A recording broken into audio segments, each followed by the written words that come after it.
Welcome everybody. Welcome again to another lesson. We're going to be talking about the if function today, and it is a function that you will need to know for your ICT exam. Let's take a look at the if function. So what is it? So the if function, basically you got to think of it as a way that you are letting your computer make a decision depending on a condition.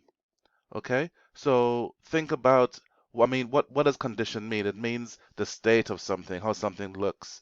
And in a computer, um, we need to make the computer sort of make a decision.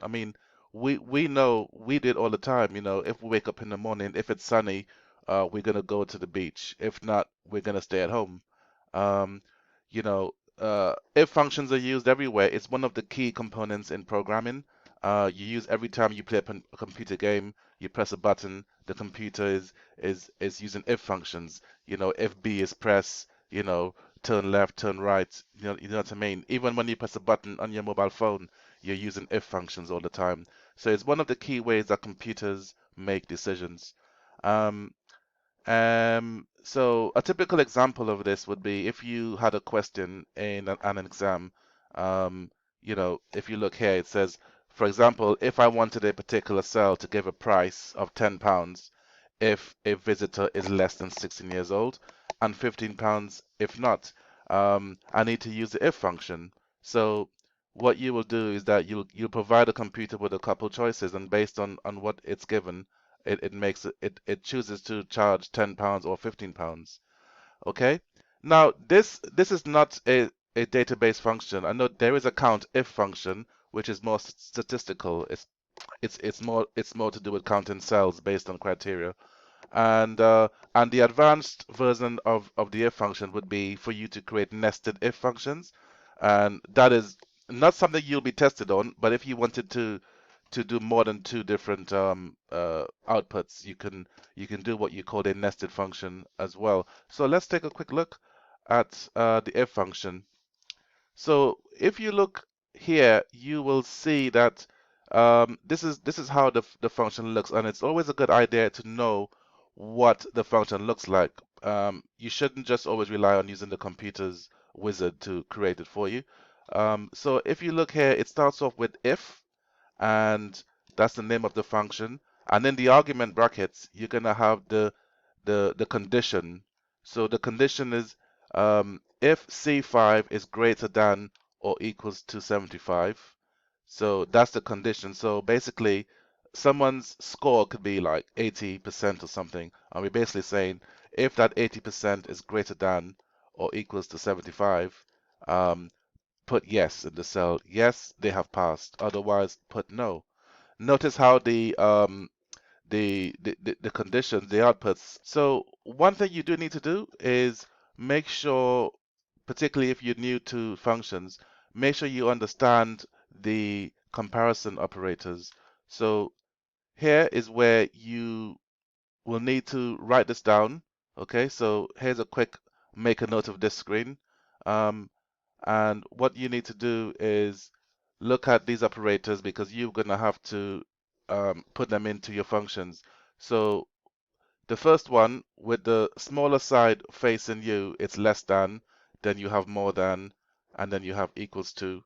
And crucially, you can combine these operators as well. So you can have something that is more than or equals to, or you can have something that is less than or equals to. So that means if you wanted to get something exactly on a number, you would use the equal to operator.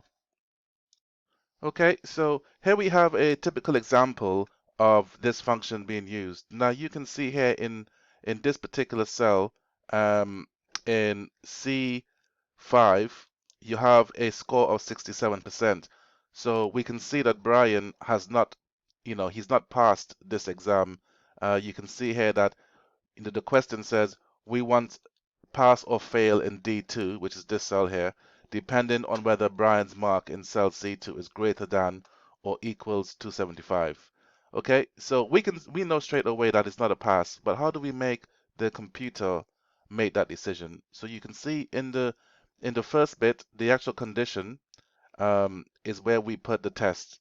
Okay, so we say is C5 or Brian's score greater than or equals to 75? Now the computer immediately says that's false. Okay, so it just needs to match what you've put in the false field. Okay, so if it's true, yes, it's a pass. If it's false, it's a no. It is false, so when you press enter, this cell will be updated to say no. Okay, and these two fields here is where the decision is made. So this is the condition, and this is where you put your decisions. Okay, and the if function is also known as a conditional statement as well because it's based on a condition. Okay, so what we're going to do now is we will look at some tasks. Okay, now very quickly, this is the task that you're going to do right at the end, and I will email you this stuff as well. So what I want to do is go into a couple spreadsheet examples and look at some examples of that if statement. Okay, so here we have spreadsheet, the if task spreadsheet, and within the spreadsheet we have 3 worksheets. Okay, for you to practice on, and I would advise you to, after I go through these examples, if you could also complete them as well, and the additional tasks that I want you to create from scratch as well. So here we are, the same question I looked at before. In D2, we would like us to put a decision of pass or fail in D2, um, depending on whether Brian's score is equal to or greater than 75. So what we'll do, the first step is to click in the cell where that answer is going to go into, D5, and then we're going to head over here into the functions drop-down box, and we're going to go right down to more functions, and then we're going to click on the if function. If that isn't there, just simply type if into the search box up here. Okay, just type in if and click on go, and the computer will find it for you. So here we are, if function. Okay, so the first field, remember the 3 steps. The first one, what is the condition we are testing? We want to see if Brian's score of 67 is greater than or equals to 75. So we can go right ahead and click into Brian's cell address, C5. Then we can go ahead and do more than symbol, and we can do equals to, because remember, if it's equal to 75, it's also a pass. More than or equals to what? Now I'm going to go right ahead and click on 75 just there. Um, Later on, you'll see that, you could reference addresses directly. You don't have to type it in. Um, Now, if it is true, we're going to put there that is a pass. If not, if it's false, it's a fail. So the computer can make that decision. Okay, we're going to click OK. And we can see here that it is a fail because it hasn't met 75%.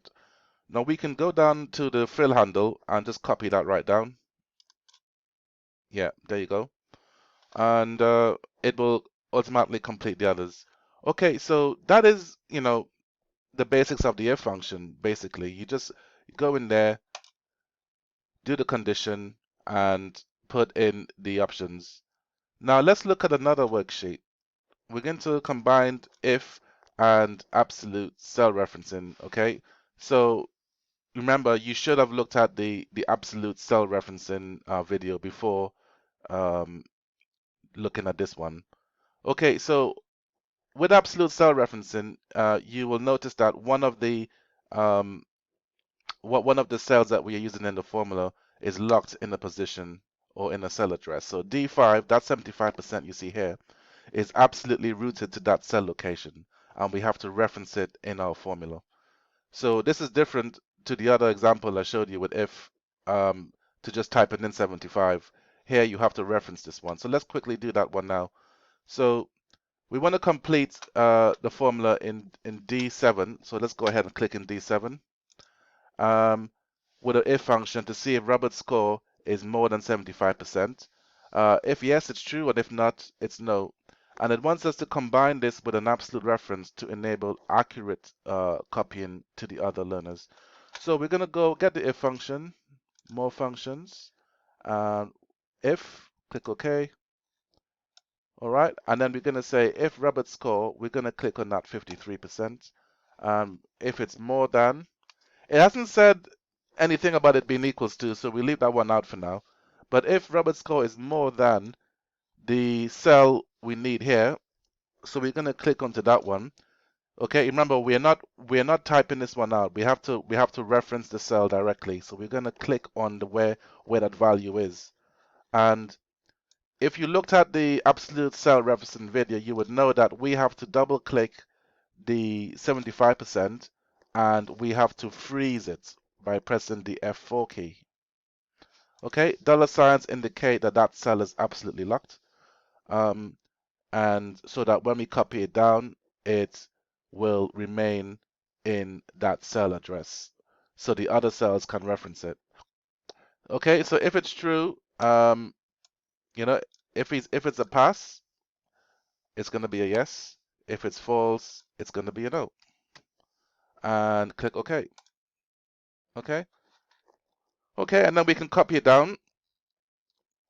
Click the fill handle and copy it down. Okay, so we can see only one person there got above 75%, and that was Martin. And again, if we quickly look in the cells, you can see that the D5 cell address is locked.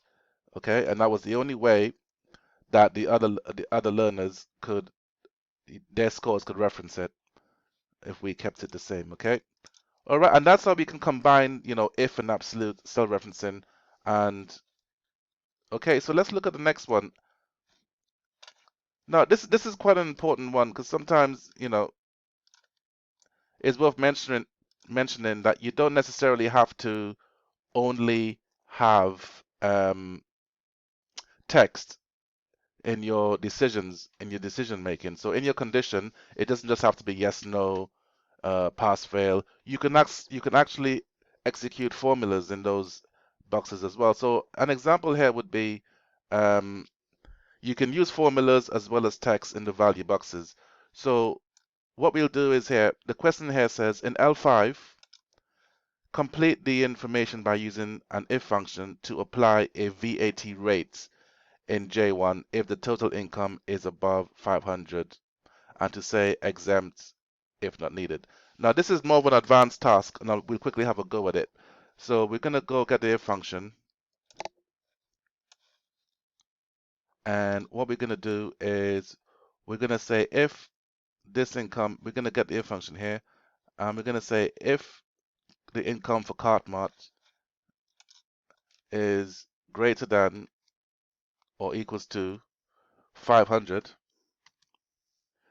If it's true, we're going to execute a 25% VAT rate, and what we can do is we can just take the formula and we can do this one. If it's true, we can click on that one and we can multiply it. So this is where a bit of maths comes in. We can multiply it by 0.25 because 0.25 is 25%. So we can do 0.25 and if it's false, if it's not greater than 500 here, we can put exempt. Okay, and then just click OK. So you can see the first example, the total income is below 500, so this company is exempt. But if we copy it down, okay, you can see that we have worked out the tax for each company that is over £500, because what we did was we multiplied their income by 25%. Okay, guys, so I would advise you to pause this video, make some notes, go through it again and again. The previous two examples are more important than this final extension, okay? And what we'll do is that I will send you the additional tasks for you to do via email. Thank you very much, and I will see you in another video.